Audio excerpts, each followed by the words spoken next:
Then Brett Okomoto goes, how much do you love the idea that you might be able to ruin their plans? Like you might be the guy that gets to go in there and just ruin UFC's plans. Do you like the idea that I get to go ruin it all on Saturday? Like I get to go ruin it all. That's everybody else's talk and whatever they think about it.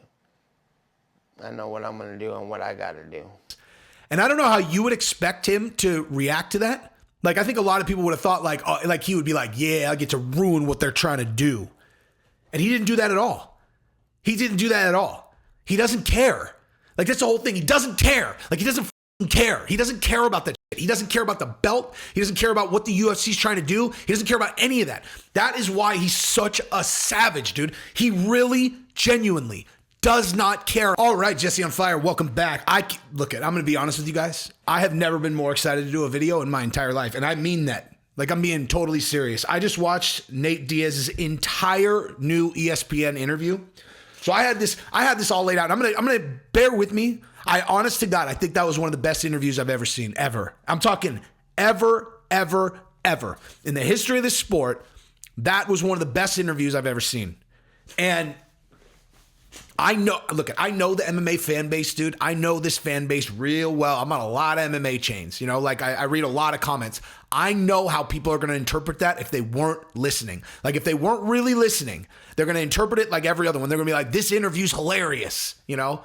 It's Nate being Nate. He says he was the champion the whole time he's in the UFC. This dude's crazy. And you get Kamaru, he gets in, he's acting like the GOAT. I'm the GOAT, and he like fights 3 or 4 title defenses, and then he slept on his ass by a guy who I just basically beat, who I was cut and injured coming into the fight, so I just coasted through that fight. It was the easiest fight I ever had, and now he's the champion. They're going to interpret it the same way they always do, right? I'm telling you, watch it again. Watch it again after I break this down. Like, watch this video and then watch that interview again, because he dropped so much knowledge on that, like straight up knowledge about the fight business, about his career, about how guys get trapped into bad careers. Man, I'm serious. This is one of the best interviews ever. It's all, I mean, also because it's super entertaining. It's Nate, dude. You know, it's Nate Diaz, who's hilarious and awesome. But my goodness, man, I cannot wait to talk about this, dude. I don't know what I'm going to title it, because he talked about how one time he almost beat up Dana White. He didn't even finish the story.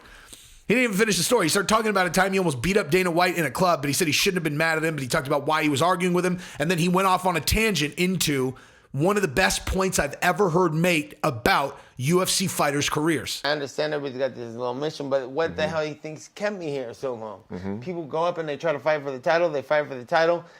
They either win it or lose it. Say they win 2 or 3 fights or 4 fights, think they're the best thing over. They lose, they try to make a comeback. They lose one, they win one, they lose one, then they're gone. Yeah. Everybody's got a 5-year career in the UFC.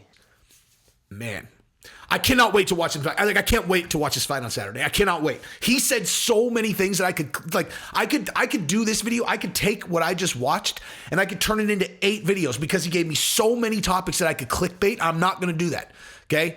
He talked about re-signing with the UFC if he loses to Hamzat. He said straight up, I'll re-sign. He said, if I get my ass whipped, I'll re-sign with the UFC just so I can whip Hamzat's ass. Okay, you know how easy I could just clickbait that? Nate says he'll re-sign with UFC if he loses to Hamzat. Boom, video, it'll get 30,000 views, right? Oh, Nate says he almost beat up Dana in the club. I could, boom, Nate Diaz almost beat up Dana White in the club. Clickbait, boom, 30, 40,000 views, right? But I'm going to do this all in one, because I'm serious. That was incredible, dude. Now, before I do, if you like the content, go ahead and subscribe and ring the bell and tell all your friends. Listen. I had to write all this down because he dropped so much stuff in that interview where I was like, oh my God, man. Like, you over here asking permission from the UFC. You ain't no champion. I never asked for nothing. I demanded and took what I'm going to take, and I still am. If I get my ass whooped, guess what?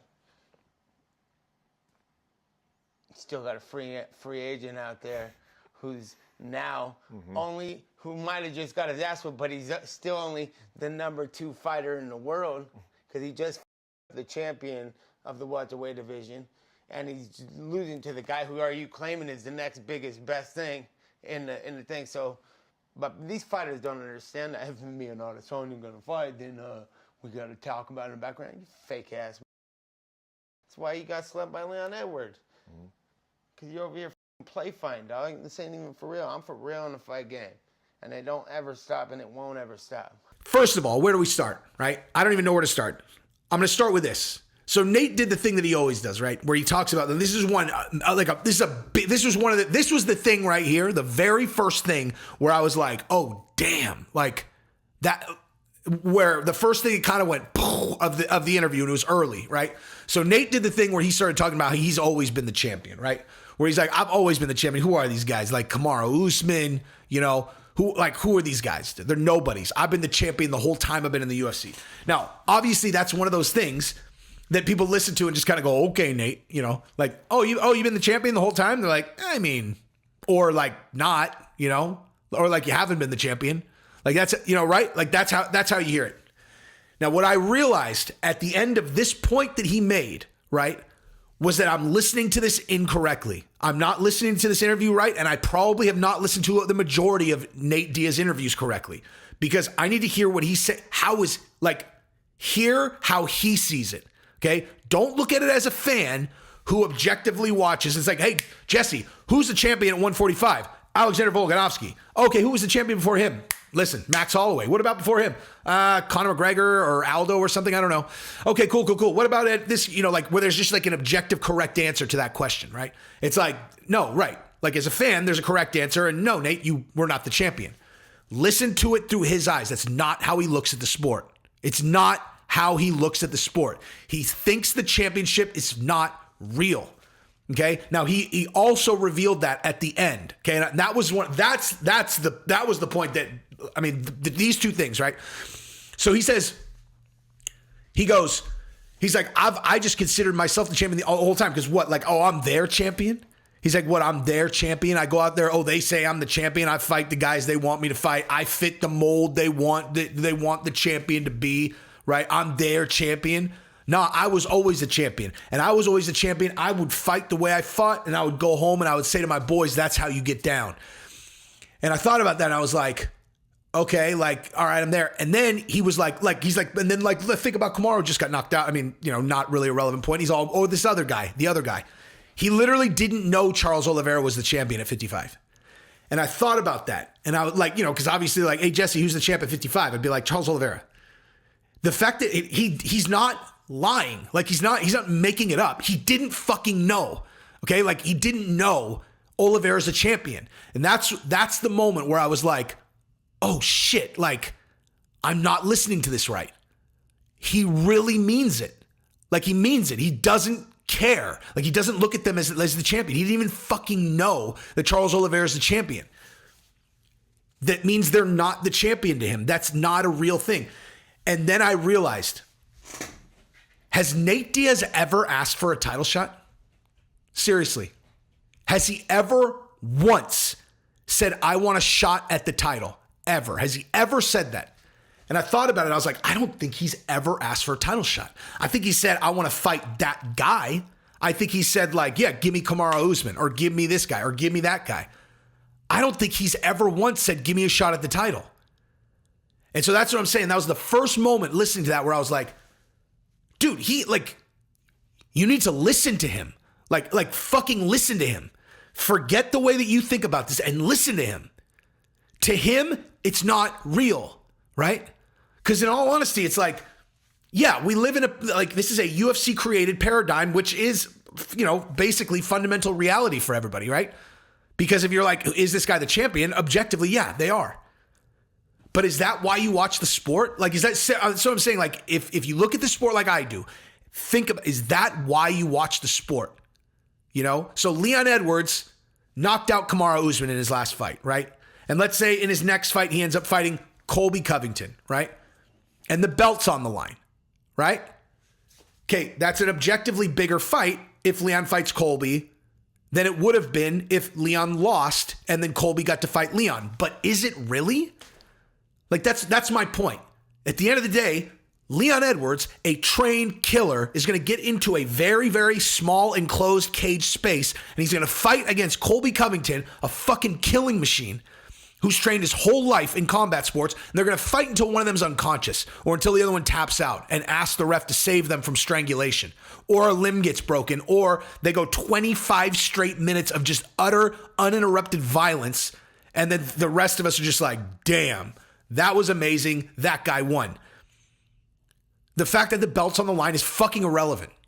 Like, if you really think about it, it's not relevant. It's relevant because it makes it more exciting for us. But for them, it's irrelevant. And for Nate, it's fucking irrelevant. I never heard it that way before until he didn't know who Oliveira was, until he didn't realize Oliveira was a champion. I realized, I'm like, dude, I haven't been listening to him. I have not been fucking listening to him. He genuinely means it. He's not just talking shit. Like, he's not, Nick Diaz best to ever do it, or, Nate Diaz best to ever do it. Like, I've been the champion the whole time. Like, you're just like, he's just delusional. That's wrong. Like, maybe, but he's being honest. It's really how he sees it.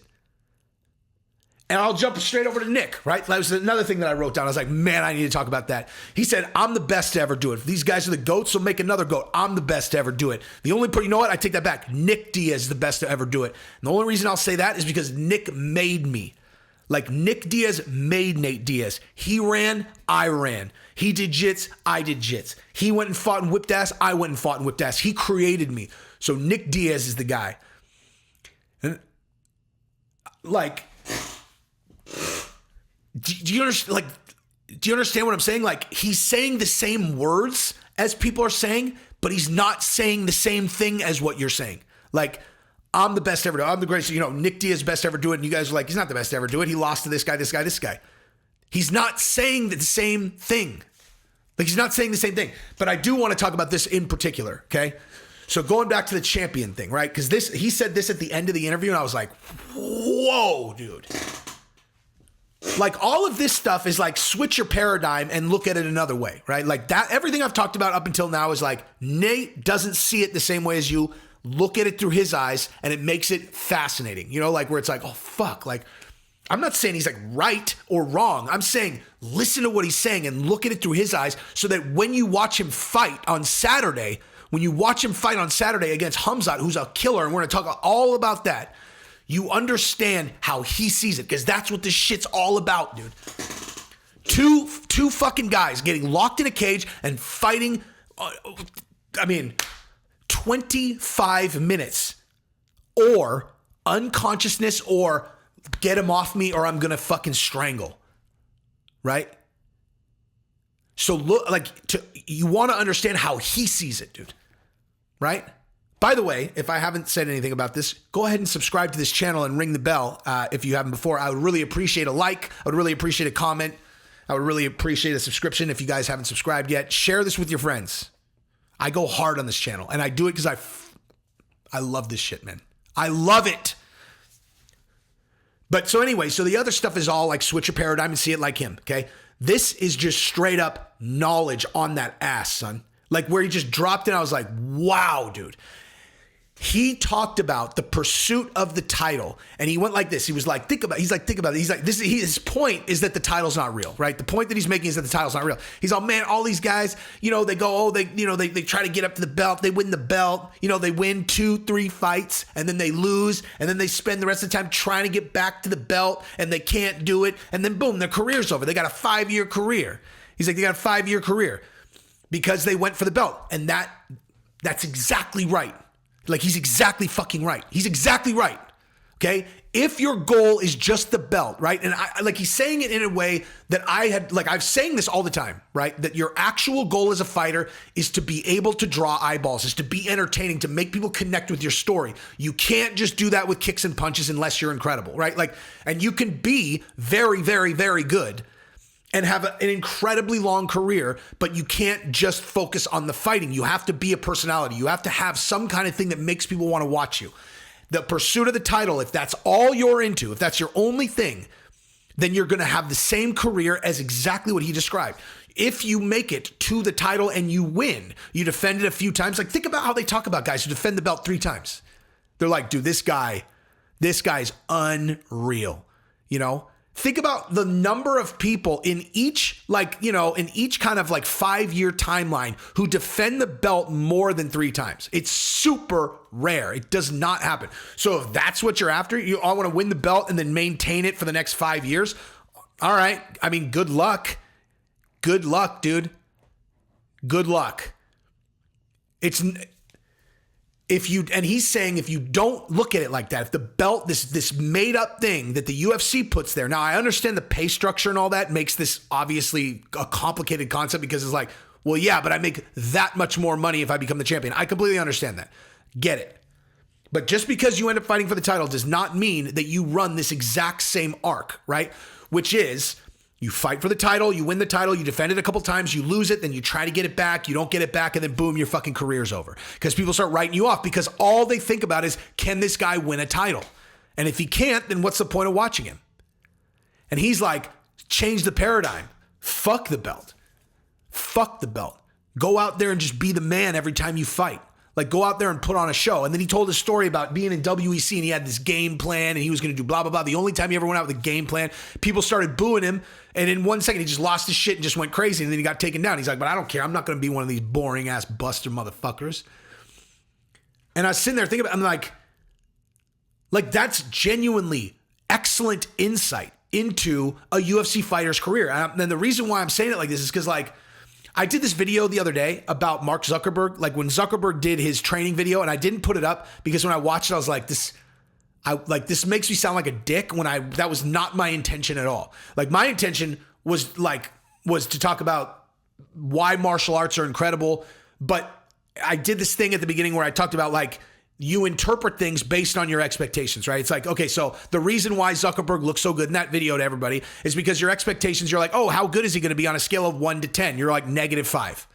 And then he ends up looking significantly better than that. We're like, dude, this guy he clearly trains. Those are smooth arm bars. He moves way faster than I thought. I mean, I literally can't talk about the video without pointing out that he doesn't know how to turn over his hips on a kick. Knee forward, pivot, turn your hips over. It'll be much better. But nonetheless, when I watched it back, I was like, I don't know, I sound like a dick. And so I didn't post it. But how you interpret things relating to what your expectations are is very relevant in this particular conversation because Nate Diaz, everyone goes, oh, I love Nate. No one says but Nate's not a smart guy. But they are thinking it, right? And what I've been saying for the last year is I'm like, he's way smarter than you think, dude. He's way smarter than you think. And if you really listen to this interview in particular, it was dude, he's dropping knowledge. I'm going to tell you another couple points, right? So I think that, they talked a bunch about how he knows that they're using him to try to launch Khamzat, right? It's like, oh, well, if you want this fight, you got to fight. He's like, I didn't even want the Khamzat fight, but I'll fight whoever. I don't care. They're just using me to launch this guy because this guy's the next guy, right? He's the next guy, right? Khamzat's the next guy. Well, he better win. He better win. You're saying he's the GOAT? Oh, this guy's the next GOAT. He's the next guy. Well, he better win. He better win because if he doesn't, then what? You're just going to say, oh, he wasn't really the next guy. But even if he does, let's say he stomps me out. Well, guess what? I'm still a free agent, and the only person I just lost to is your guy who's supposedly the next GOAT, right? I'm still free. I'm a free agent, and I lost to the next GOAT. And by the way, if I did lose to Khamzat, I'll probably just re-sign with the UFC so I can get a rematch at that motherfucker. And I was like, God damn, dude. You just anyway. But then, right? Then Brett Okomoto goes, how much do you love the idea that you might be able to ruin their plans? You might be the guy that gets to go in there and just ruin UFC's plans. And I don't know how you would expect him to react to that. I think a lot of people would have thought he would be like, yeah, I get to ruin what they're trying to do. And he didn't do that at all. He doesn't care. That's the whole thing. He doesn't care. He doesn't fucking care. He doesn't care about that shit. He doesn't care about the belt. He doesn't care about what the UFC's trying to do. He doesn't care about any of that. That is why he's such a savage, dude. He really, genuinely does not care about the belt. He doesn't care about He doesn't care about any of that. He's just going to go in the octagon and he's going to fight the dude. And he's going to make it he's going to make it exciting every time. And that's why he's had a 15-year career. And that's why everything that he said in that interview, if you listen really closely, is incredibly insightful. Listen to what he's saying. Forget about the paradigm that you're used to watching the UFC in. Throw it out the window and listen to that fucking interview. And then do that and then watch him on Saturday and understand he doesn't fucking care. He just is in there to fight this guy. He's just going to go in and he's going to fight whoever they put in front of him. And if you're not rooting for that, Jesus, you not like me. Like me, dude. You not like me. Fuck, man. God, that interview was so good, man. And yeah, he said that he almost beat up Dana in a club and that he didn't finish the story. So anyway, incredible interview. That's what I got. I got another couple videos coming right now. Love you guys. Peace.